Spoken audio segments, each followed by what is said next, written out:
Hello my dear students, I welcome you all to Amazon academy.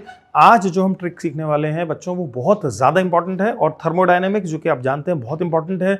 Competitive exam, चाहे आप JEE की बात करें, चाहे आप नीट की बात करें, बहुत सारे क्वेश्चन थर्मोडायनेमिक्स से पूछे जाते हैं, फर्स्ट लॉ से पूछे जाते हैं। और वो जो सारे क्वेश्चन है वो एक बहुत ही फंडामेंटल बात पर बेस्ड होते हैं कि अगर कोई अननोन प्रोसेस हो गया तो उस अननोन प्रोसेस के लिए डेल्टा क्यू जो हीट एनर्जी एक्सचेंज है वो आप कैसे लिखोगे और वर्क डन कैसे लिखोगे, क्योंकि दोनों ही स्टेट फंक्शन नहीं है, प्रोसेस टू प्रोसेस वेरी करते हैं। तो आइए सीखें trick to find molar specific heat of unknown thermodynamic process. तो कोई अननोन थर्मोडायनेमिक प्रोसेस है, उसकी मोलार स्पेसिफिक हीट कैसे लिखें, ये अगर आपने लिखना सीख लिया तो फिर हम किसी भी अननोन प्रोसेस को बहुत आराम से हैंडल कर सकते हैं और क्वेश्चंस का बहुत आराम से आंसर दे सकते हैं। तो आइए फटाफट से देखिए। तो इन जनरल मैं किसी थर्मोडायनेमिक प्रोसेस को PV to the power x is equal to constant से रिप्रेजेंट कर सकता हूं। PV to the power x is equal to constant से रिप्रेजेंट कर सकता हूं। ठीक है, यहां तक आपको समझ में आना चाहिए। तो ये अगर कोई प्रोसेस हो रहा है, मान लेते हैं किसी आइडियल गैस पर, तो वो आइडियल गैस जो वर्क डन करेगी और उस आइडियल गैस की जो मोलर स्पेसिफिक हीट होगी, ये दो चीजें मैं ट्रिक से लिख सकता हूं। तो जो ट्रिक मैं आपको सिखाना चाह रहा हूं उसको बहुत ध्यान से देखें और सीखें।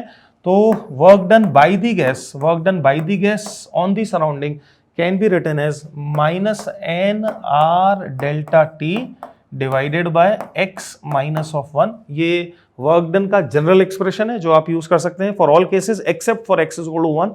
और जो मोलार स्पेसिफिक हीट है C, that is equal to CV minus of R upon x minus of 1। ये दो बहुत महत्वपूर्ण चीजें, बहुत इंपॉर्टेंट चीजें हैं। CV की वैल्यू हम सब जानते हैं। CV क्या होता है? CV की जो वैल्यू होती है that is equal to F/2R, where what is F? F is degree of freedom. F is degree of freedom.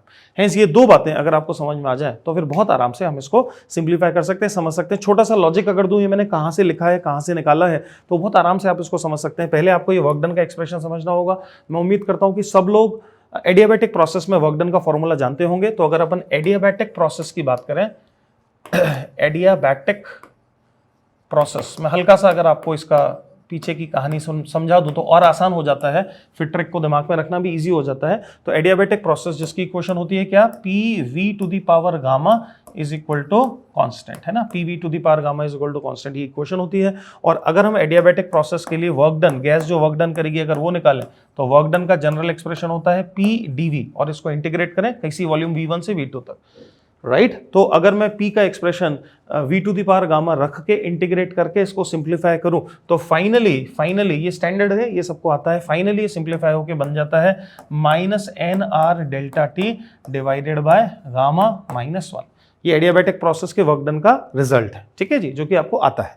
अब केवल इतना हमने कर दिया है कि गामा जो कि CP/CV था यहां, इस गामा को अगर हम x से रिप्लेस कर दे तो -nR delta T upon gamma minus 1 वाला जो एक्सप्रेशन है ये रिप्लेस हो जाएगा -nR delta T upon x minus 1 से। हेंस वर्क डन का ये एक्सप्रेशन इन जनरल काम करेगा फॉर एनी पॉलीट्रॉपिक प्रोसेस या अननोन प्रोसेस। ठीक है, यहां तक हमें समझ में आ जाना चाहिए। अब आ जाते हैं ये कैसे आया है। तो इसको मैंने फर्स्ट लॉ से लिखा है कि अगर किसी जनरल प्रोसेस की हम बात कर रहे हैं और अगर हम फर्स्ट लॉ लगाएं तो delta Q is equal to delta U plus work done. और अगर इस जनरल प्रोसेस या इस सिस्टम के लिए मोलार स्पेसिफिक हीट अगर n है तो डेल्टा Q का एक्सप्रेशन क्या हो जाएगा? N into C into delta T is equal to delta U, हम सब जानते हैं हमेशा ही होता है NCV delta T। So it is NCV delta T। और वर्क डन का एक्सप्रेशन अभी हमने निकाला, तो वर्क डन का एक्सप्रेशन माइनस साइन के साथ है -nR delta T divided bye कितना? x minus of 1। ठीक है जी। क्या n डेल्टा टी को अगर हम सब तरफ से उड़ा दें तो हमारे पास जो बचेगा वो बचेगा molar specific heat for any general process can be written as CV minus of R upon x minus of 1। Are you with me? ये इसका छोटा सा लॉजिक दे दिया मैंने सो दैट और अच्छे से दिमाग में एक ट्रिक बैठ जाए। अब हम ट्रिक का इस्तेमाल करेंगे और अटैक करेंगे क्वेश्चन को, इन जनरल सिचुएशन में सॉल्व करने की कोशिश करेंगे। ठीक है जी। तो आइए फटाफट से सीधे एग्जाम्पल्स की तरफ बढ़ते हैं। फर्स्ट एग्जाम्पल जरा पढ़िए, फर्स्ट क्वेश्चन को जरा पढ़िए और खुद सॉल्व करने की कोशिश करिए पहले। ठीक है जी। तो क्या कहता है? PV diagram of a diatomic gas. कैसी गैस है? डायटोमिक गैस है। सबसे पहले क्वेश्चन में गैस की एटॉमिसिटी और जो नंबर ऑफ मोल्स होते हैं उसको अंडरलाइन कर लेते हैं सो दैट इजी रहे हमें या भूल ना जाए हम। तो PV diagram of a diatomic gas is a straight line passing through the origin, right. Hence क्या मतलब हुआ कि y is equal to origin से पास कर रहा है तो y is equal to mx type की इक्वेशन होगी। That means pressure P would be directly proportional to what? Volume. समझ रहे हो? तो pressure P would be directly proportional to volume और PV to the power -1 should be equal to constant. क्या ये general equation हो गई? हेंस इसको मैं पीवी की पावर x से कंपेयर करूं तो x का वैल्यू कितना मिल गया? x का वैल्यू मुझे मिल गया -1, एज सिंपल एज दैट। क्या पूछ रहा है? Molar heat capacity of the gas in the process will be. हम अपनी ट्रिक का इस्तेमाल करें तो ट्रिक से, via trick, C is nothing but CV minus of R upon x minus 1। सब कुछ को सब्स्टिट्यूट कर देते हैं। गैस कैसी है? डायटोमिक। तो CV का वैल्यू कितना हो जाएगा? डायटोमिक गैस है, डिग्री ऑफ फ्रीडम कितनी है? 5। तो CV कितना हो गया? 5/2R। So this is 5/2R minus R upon x minus 1. X is -1. So this is -1, -1. Correct है? So this becomes -2. तो 5/2R plus R/2, which is 6R/2, which is 3R. So this becomes 3R. Hence molar specific heat for this process becomes 3R. कौन सा option है? C option is the right option. As simple as that. कितना आसान हो गया, कितना easy हो गया, समझ रहे हो? ऐसा है। तो बहुत ज्यादा काम की ट्रिक है। दूसरा क्वेश्चन देखिए, question number 2। An ideal gas undergoes a process such that P is proportional to 1/T, है ना? ये इक्वेशन हो गई। So P into T is constant. यही कह रहा है question, P into T is constant, right? और हम इक्वेशन को PV के टर्म्स में लाना चाहते हैं। और आइडियल गैस इक्वेशन ऑब्वियसली हमेशा वैलिड है क्योंकि हम बात ही आइडियल गैस की कर रहे हैं। तो PV is equal to nRT होता है। तो T P इंटू V के प्रोपोर्शनल है, hence T P into V के प्रोपोर्शनल है। हेंस क्या यहीं से कह सकते हैं P square into V should also be constant. और if P square into V is constant तो P into V to the power 1/2 should also be constant. Now I'll compare this with my standard PV की power x is equal to constant, जो general expression है। Hence x का जो value है that comes out to be कितना? Half. तो x का value मुझे आ गया हाफ। अब इस क्वेश्चन में उसने आपको मोलार स्पेसिफिक हीट दे दिया है। मोलार स्पेसिफिक हीट का वैल्यू दे दिया है 33.24, है ना भाई? और आपसे degree of freedom of the gas पूछ रहा है। तो हमें क्या क्या पता है? हम अपने ट्रिक का इस्तेमाल करें। C is equal to CV minus of R upon x minus 1। ठीक है, तो हमें C नोन है, इस C का वैल्यू नोन है और हमें x का वैल्यू नोन है। क्या हम यहां से CV का वैल्यू निकाल सकते हैं? और CV है F/2R। क्या हम वहां से डिग्री ऑफ फ्रीडम निकाल सकते हैं? तो C का value 33.24, I will substitute here 33.24 is equal to F/2R minus of R upon x की वैल्यू कितनी है? 1/2। सो 1/2 माइनस ऑफ 1। R को 8.31 सब्स्टिट्यूट करके if I solve it for F, solve करूंगा अगर मैं, तो मुझे F की जो वैल्यू है वो आ जाएगी 4। हेंस डिग्री ऑफ फ्रीडम हो गई 4, which is your option number B. ठीक है, एकदम इजी है, कोई ज्यादा खास कैलकुलेशंस भी नहीं है। तो डिग्री ऑफ फ्रीडम आ गई 4। नाउ डिग्री ऑफ फ्रीडम अगर 4 आ गई तो सी ऑप्शन तो ऑब्वियसली गलत हो गया। अच्छा, डी ऑप्शन हमसे कहता है गामा विच इज CP/CV की वैल्यू पूछ रहा है। तो CP/CV which is gamma in terms of degree of freedom, if I look at it, so it is basically F+2/F। F is 4, so it becomes 6/4, 3/2, 1.5। Hence D option भी correct option है। तो B option correct हो गया, D correct हो गया। अब ए को देखते हैं। Work done by the gas would be equal to, work done का क्या एक्सप्रेशन बताया था मैंने? इन जनरल वर्क डन का क्या एक्सप्रेशन है? -nR∆T divided by x minus 1। This is the expression for work done by our trick. X already we have decoded, it is half. Hence work done would be -nR∆T divided by 1/2 minus of 1, which is -1/2, 2 ऊपर गया, hence it is like 2nR∆T. तो work done by the gas on the surrounding is 2nR∆T. ठीक है जी। n के बारे में कोई information, ideal gas undergoes a process such that P is proportional to 1/T, molar heat capacity of the process is this. n के बारे में कुछ भी नहीं बोला है। Hence work done by the gas should be equal to 2 times of nR∆T। A option कहता है 2R∆T। क्या गलत है? बिल्कुल गलत है। कहीं भी उसने नंबर ऑफ मोल्स 1 तो बोला ही नहीं है। हेंस राइट आंसर आ गए हमारे B and D। समझ रहे हो? जल्दबाजी में आपसे मिस्टेक हो सकती है, तो ध्यान रखना है। अच्छा जी, क्वेश्चन नंबर 3 को देखिए। 1 mole of a monatomic gas, gas is monatomic, 1 mole of a monatomic gas, और मोल भी बता दिया है 1 mole, expands by equation V T to the power 2, V is proportional to T to the power 2/3 और V into T to the power -2/3 is equal to constant। ऐसा कह सकते हैं? करेक्ट कह सकते हैं, बिल्कुल कह सकते हैं। ठीक है जी।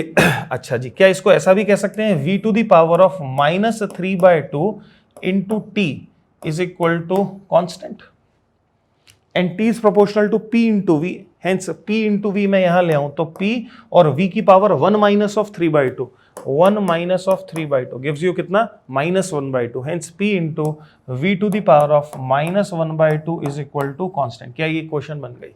हेंस x कितना आ गया, मैंने अपने मन में कंपेयर किया, x का वैल्यू कितना मिल गया मुझे -1/2, hence x is nothing but -1/2। अब देखिए वो क्या चाहता है, वो चाहता है आपसे डेल्टा क्यू। ठीक है, डेल्टा क्यू कैसे निकलेगा, NC डेल्टा टी। उसके लिए आपको क्या चाहिए, मोलार स्पेसिफिक हीट।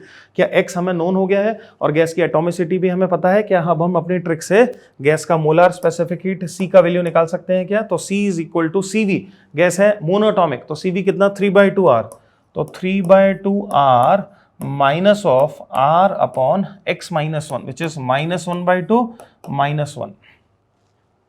ठीक है भाई, सो दिस देन बिकम्स 3/2 और ये प्लस हो जाएगा 2/3 into R, this is C which is कितना 9 + 4 13/6, so this is 13/6 into R, this is C। हमें चाहिए delta Q, so this delta Q would be equal to NC delta T, NC delta T which is further equal to what is N, number of moles कितना है 1, number of moles है 1, what is C, C इज 13/6R, तो C इज 13/6R and what is delta T, delta T is 60 kelvin. Hence क्या बच गया 130R, कौन सा ऑप्शन है, बी ऑप्शन है, राइट। सो राइट ऑप्शन बन गया बी 130R। ठीक है जी। क्वेश्चन नंबर 4 देखिए, बहुत ही बढ़िया क्वेश्चन है, बहुत ही अच्छा क्वेश्चन है और हमको कहता है कि between two isotherm at temperature 2T and T, so this is an isotherm, this is an isotherm at a temperature of 2T and this is an isotherm. Isotherm is basically graph of an isothermal process. So 2T और T temperature पर दो isotherm है जो कि हमें दिखाई दे रहे हैं और एक प्रोसेस है ABCD, तो एक प्रोसेस है A से B और फिर B से C और फिर C से D। ठीक है जी, process AB and CD are adiabatic expansions, AB and CD are adiabatic, hence delta Q AB और CD में 0 होगा, एडियाबैटिक है, तो delta Q in the process AB is equal to delta Q in the process CD which is further equal to 0.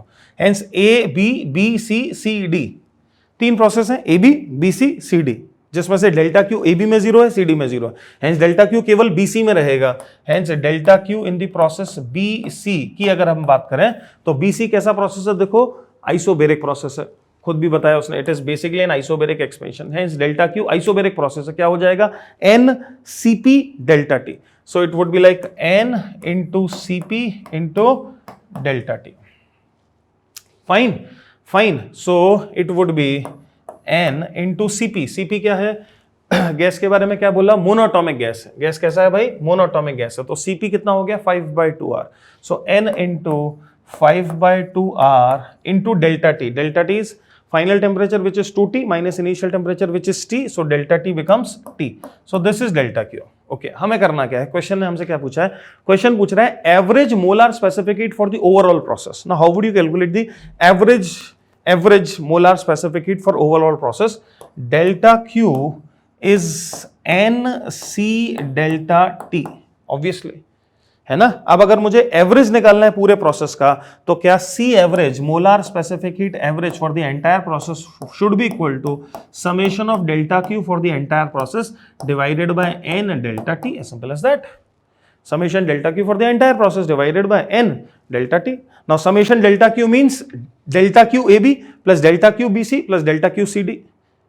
AB and CD 0 है, so it means delta Q BC which is NCP delta T. So this is NCP into delta T which is N into 5/2 R NCP delta T divided by N, और ये delta T कितना हो गया, हम A से D जा रहे हैं, A पर टेम्परेचर कितना है, A पॉइंट पर टेम्परेचर कितना है 2T और D पॉइंट पर टेम्परेचर कितना है T, सो डेल्टा T कितना हुआ, final minus initial minus T, so this is minus T।